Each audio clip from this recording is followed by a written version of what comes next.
Matric পৰীক্ষাৰ প্ৰশ্ন ১৯০৫ চনৰ বংগ বিভাজন সম্পৰ্কে তলৰ কোনকেইটা উক্তি সত্য? ইয়াতে ৪টা উক্তি আছে। এই ৪টা উক্তিৰ ভিতৰত কোনকেইটা উক্তি সত্য বুলি ইয়াতে বাছি উলিয়াব লাগে।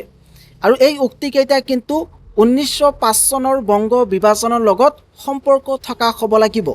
১ নম্বৰ উক্তিটো হৈছে ১৮৫৭ চনৰ বিদ্ৰোহৰ পিছত ই ভাৰতৰ ৰাজনৈতিক ইতিহাসৰ দ্বিতীয়টো উল্লেখযোগ্য ঘটনাৰ সূত্ৰপাত ঘটাইছিল। এই উক্তিটো কিন্তু একেবাৰে সত্য। ২ নম্বৰটো হৈছে ইয়াক বাংলাদেশৰ ক্ৰমবৰ্ধমান জাতীয় জাগৰণক মষিমূৰ কৰিবলৈ কাৰ্যকৰী কৰা হৈছিল। এইটো কিন্তু একেবাৰে শুদ্ধ।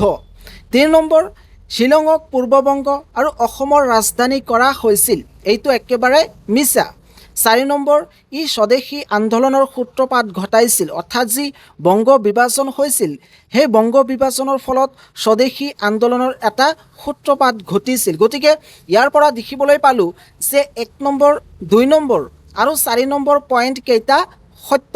গতিকে ইয়াৰ উত্তৰটো হ'ব ক ১, ২ আৰু ৪।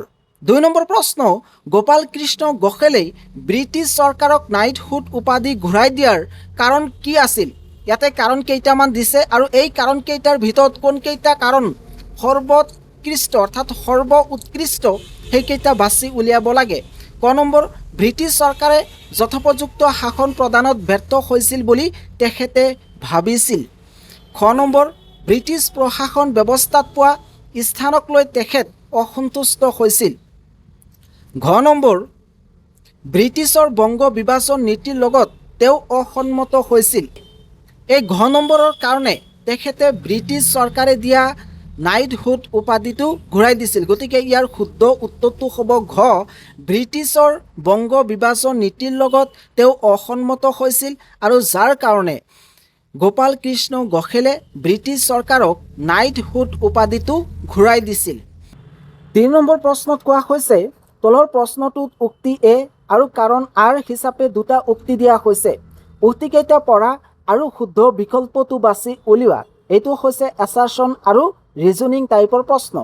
উক্তিত কৈছে ভাৰতত হোৱা স্বদেশী আন্দোলনে থলুৱা সা সামগ্ৰী বৃদ্ধি কৰিব বিচৰাৰ লগতে ব্ৰিটিছ সামগ্ৰীৰ ওপৰত নিৰ্ভৰশীলতা হ্ৰাস কৰিব বিচাৰিছিল। এইটো কিন্তু সত্য।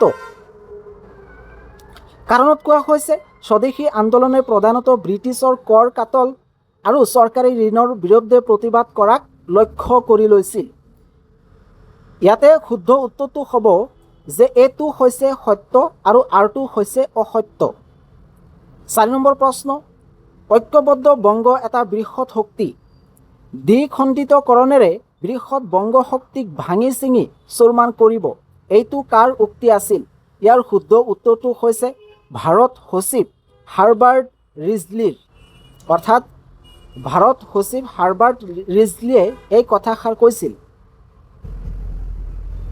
ইয়াতে চমু আৰু দীঘল প্ৰশ্ন স্বদেশী আন্দোলনত ব্যৱহৃত প্ৰতিবাদৰ পদ্ধতিসমূহ ইয়াৰ পূৰ্বে হোৱা ১৮৫৭ চনৰ ভাৰতীয় বিদ্ৰোহত ব্যৱহাৰ কৰা পদ্ধতিৰ সৈতে তুলনা কৰা। অৰ্থাৎ স্বদেশী আন্দোলনত প্ৰতিবাদ কৰা যিবোৰ পদ্ধতি আছে সেই পদ্ধতিসমূহ ১৮৫৭ চনৰ ভাৰতীয় বিদ্ৰোহত ব্যৱহাৰ কৰা পদ্ধতিৰ লগত তুলনা কৰিব দিছে।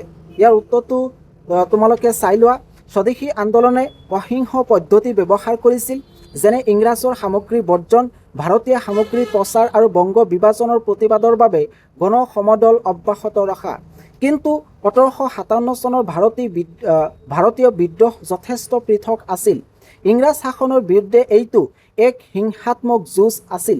লোকসকলে অস্ত্ৰৰ ব্যৱহাৰ কৰিছিল, ইংৰাজ সৈনিকক আক্ৰমণ কৰিছিল আৰু তেওঁলোকৰ চহৰবোৰ ঘূৰাই ল'বলৈ চেষ্টা কৰিছিল। এইটো হৈছে পাৰ্থক্য। ২ নম্বৰ প্ৰশ্ন স্বদেশী আন্দোলনৰ ৪টা অৱদান চমুকৈ বৰ্ণনা কৰা। এই ৪টা অৱদান তোমালোকে কিতাপৰ পৰা চাই মুখস্থ কৰি ল'বা।